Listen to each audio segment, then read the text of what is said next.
எல்லாருக்கும் வணக்கங்க.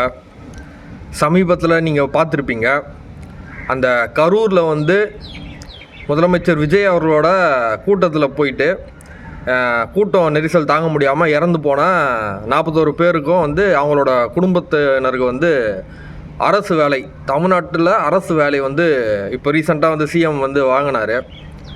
அதை நான் எப்படி பார்க்குறேன் அப்படின்னா, அதாவது அப்போ நீங்கள் என்ன சொல்ல வரீங்க அப்படின்னா, உங்களோட கூட்டத்தில் போயிட்டு இறந்து போயிட்டா கவர்மெண்ட் ஜாப் அப்படி தான் சொல்கிறீங்க. அப்போ கவர்மெண்ட் ஜாப்பில் ரொம்ப ஈஸியாக இருக்குமே. அது சும்மா காமெடி தான். ஏன்னா வந்து இப்போ பார்த்தீங்கன்னா அவங்களுக்கு வந்து உதவி பண்ணலாம், கருணையின் அடிப்படையில் ஒரு உதவி பண்ணலாம். ஆனால் அது எப்படி பண்ணணும் அப்படின்னா, உங்களோட சொந்த கட்சி நிதியில் இருந்தோ இல்லைனா சொந்த பணத்தில் இருந்தோ அவங்களுக்கு என்னென்னலாம் தேவையோ அவங்களோட குடும்பத்துக்கு எல்லாத்தையும் நீங்கள் வந்து பார்த்துக்கலாம். ஆனால் நீங்கள் எப்படி பண்ணியிருக்கீங்க அப்படின்னா, எல்லாருக்குமே வந்து அரசு வேலை அப்படின்னு சொல்லிட்டு அனௌன்ஸ் பண்ணியிருக்கீங்க.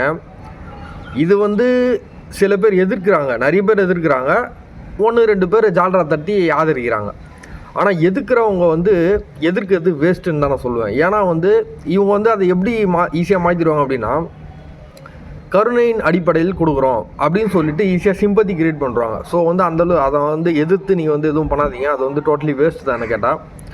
ஆனால் அது கொடுக்கலாமா வேணாமான்றதுக்கு நான் என்ன சொல்கிறேன் அப்படின்னா, அந்த மாதிரி நீங்கள் கொடுத்தீங்க அப்படின்னா இதையே வந்து ஒரு வெறித்தனமாக ஃபாலோ பண்ணுற உங்களோட தொண்டர்கள்லாம் இருக்கிறாங்க, நீங்களே பார்த்துருப்பீங்க. ஏன்னா அவங்களாம் வந்து கரண்ட் கம்மி மேலாம் ஏறினவங்க, ஓகேவா? ஸோ இது வந்து ஒரு பேட் எக்ஸாம்பிளாக க்ரியேட் ஆகும் அப்படின்ற மாதிரி தான் நான் பார்க்குறேன். ஏன்னா என்னடா கவர்மெண்ட் ஜாப் கிடைக்குது அப்படின்னு சொல்லிட்டு கூட சில பேர் வேணும்னே வந்து அந்த மாதிரி ட்ரை பண்ணுறதுக்கு வாய்ப்புகள் இருக்குது. ஸோ அது வந்து ஒரு கெட்ட எடுத்துக்காட்டாக இருக்கும். ஸோ அதை வந்து மோஸ்ட்லி அவாய்ட் பண்ணிடணும். கூட வந்து உண்மையிலே வேலை வாய்ப்பே இல்லாமல் எக்கச்சக்க இளைஞர்கள் அவங்களோட வாழ்க்கையில் ரொம்ப கஷ்டப்படுறாங்க. இதுதான் உண்மை. இப்போ கரண்ட் சுச்சுவேஷனில் யாருக்குமே வேலை கிடையாது, தகுதிக்கு ஏற்ப வேலை கிடையாது, அவங்களோட என்ன சொல்லு படிப்புக்கு ஏற்ற வேலையும் கிடையாது, ஓகேவா? அந்த மாதிரி இல்லாமல் தினம் இளைஞர்கள் செத்துன்னு தான் இருக்காங்க. அது மட்டும் சாவு இல்லையா, அதுவும் தான் சாவு. அப்போ அவங்களுக்கு கொடுக்க போகிற ஒரு வேலையை வந்து நீங்கள் இவங்களுக்கு கொடுத்துட்டீங்கன்னா அந்த அவங்களோட தகுதிக்கான மதிப்பீடு வந்து கெடுக்கப்படுதில்ல. அப்போ அது மட்டும் எப்படி, அது மட்டும் நியாயமா? அதுவும் தான் தப்பு. ஸோ இதை வந்து நம்மளால் வந்து ஏற்றுக்க முடியலன்னு நாங்கள் சொல்லணும். என்னதான் நீங்கள் கருணையின் அடிப்படையில் சொன்னால் கூட அதை வந்து வேறு விதமாக பண்ணிடலாமே தவிர இந்த மாதிரி அரசு வேலைன்றது வந்து அதை வந்து ஏற்றுக்க முடியல. நீங்கள் வந்து அவங்களுக்கு உதவி பண்ணிடலாம், அதுதான் வந்து நான் சொல்ல வரேன். ஏன்னா வந்து இப்போது அவங்களுக்கு வந்து தகுதி இருக்குமான்னு கூட தெரியாது கரெக்டாக. நான் அது வந்து அவங்கள கம்மியாக பேசணுன்றதுக்காக சொல்ல, இது வந்து நான் ஃபேக்டை தான் சொல்கிறேன். ஏன்னா வந்து இப்போ படித்தவங்களுக்கு தகுதியானவங்களுக்கே வேலை இல்லை. அப்போ வந்து எப்படி அது வந்து எந்த வகையில் ஏற்ற முடியும்? இப்போ வந்து நீங்கள் வந்து வேலை இல்லாதவங்களுக்கு பண்ணுற துரோகம் மாதிரி தானே தெரியுது இது, புரியுதுங்களா? அந்த டிஃப்ரென்ஸ் கொஞ்சம் நீங்கள் பார்க்கணும். ஸோ அதனால் அவங்களுக்கு வந்து இறந்து போனால் அரசு வேலை கொடுக்கலாம் அப்படின்றது எந்த ஐடியா, எந்த தாட்டில் நீங்கள் பண்ணீங்கன்னு தெரிலங்க. உண்மையிலே சொல்கிறேன், அது வந்து ஒரு கெட்ட முன்மாதிரி ஆகிடும். அதை வந்து பார்த்துட்டு அதே மாதிரி பண்ணலாம் அப்படின்ற மாதிரி கண்டிப்பாக நிறைய பேர் ட்ரை கூட பண்ணலாம், வாய்ப்புகள் இருக்குது. ஏன்னா அந்த மாதிரி கூட்டத்தை தான் நீங்கள் வச்சுருக்கிறீங்க.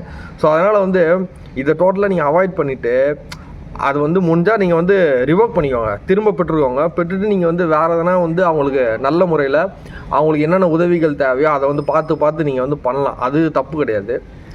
பட் மக்களோட வரி பணத்தில் அவங்களுக்கு வந்து கவர்மெண்ட் வேலை கொடுக்குறது வந்து யாராலையுமே ஏற்றுக்க முடியல.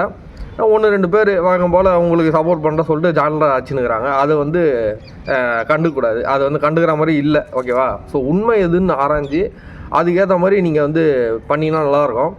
நல்லது பண்ணுங்க, தப்பு கிடையாது. பட் அதை வந்து ஏற்றுக்கிற வகையில் பண்ணணும். இதை வந்து நீங்கள் வந்து பாசிட்டிவ்னு நினச்சின்னுக்கிறீங்க, கண்டிப்பாக இது வந்து உங்களுக்கு பேக் ஃபயர் ஆகும் எலெக்ஷனில். ஏன்னா வந்து அவன் எவ்வளோ கஷ்டப்பட்டு செத்துனுக்கிறானுங்க தெரியுமா ஒரு வேலை கிடைக்கிறதுக்கு? சாதா வேலையே கிடைக்கிறது இல்லை. நீங்கள் வந்து ஒரு நல்ல ஒரு கவர்மெண்ட் ஜாபை ஈஸியாக தூக்கி கொடுத்துக்கிறீங்க. அது வந்து யாருக்குமே வந்து அதை அக்செப்ட் பண்ணிக்க முடியாது. ஏன்னா அந்தளவுக்கு இருக்குங்க உலகம். யாருமே வேலை இல்லாமல் சாகுறானுங்க, குடும்பமாக செத்துனுக்கிறானுங்க. அப்போ அவங்கள என்ன பதில் சொல்லுவீங்க? அப்போது கஷ்டப்படுறவங்க எல்லாருமே நீங்கள் வந்து கவர்மெண்ட் ஜாப் போட்டு கொடுத்துருவீங்களா? அந்த மாதிரி கொடுத்துட்டா நீங்கள் வந்து இதை பண்ணலாம். அப்போ நான் வந்து இதை பாராட்டுறேன். பட் இப்போ வந்து நீங்கள் அந்த மாதிரி பண்ணது சுத்தமாக ஏற்றுக்க முடியல.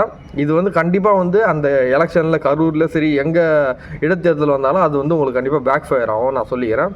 ஸோ இனிமேலாச்சும் பண்ணுற விஷயத்தை கொஞ்சம் வந்து கரெக்டாக பண்ணுங்கள். சும்மா நல்ல பேர் க்ரியேட் பண்ணோன்றதாக பண்ணுறது வந்து வேஸ்ட்டு. அது டோட்டலி வந்து நல்லாவும் இல்லை பார்க்குறதுக்கு. ஸோ கவர்மெண்ட் ஜாபுக்கு உண்டான மரியாதையை கொஞ்சமாச்சும் காப்பாற்றுங்க. இதுக்கு முன்னாடி ஆட்சியில் எப்படி காப்பாற்றினானுன்னு தெரில, அந்த கமிஷன் வாங்கி ஏதோ ஒன்று. ஆனால் இப்போது நீங்கள் பண்ணும்போது அந்த கமிஷன் வாங்குறத தடுக்கிறீங்க சரி, பட் அது நியாயமான முறையில் தகுதியோட ஆடுகளுக்கு கொடுங்க, நேர்மையான முறையில் பண்ணுங்க நான் சொல்லிக்கிறேன். ஓகே, நன்றி, வணக்கம்.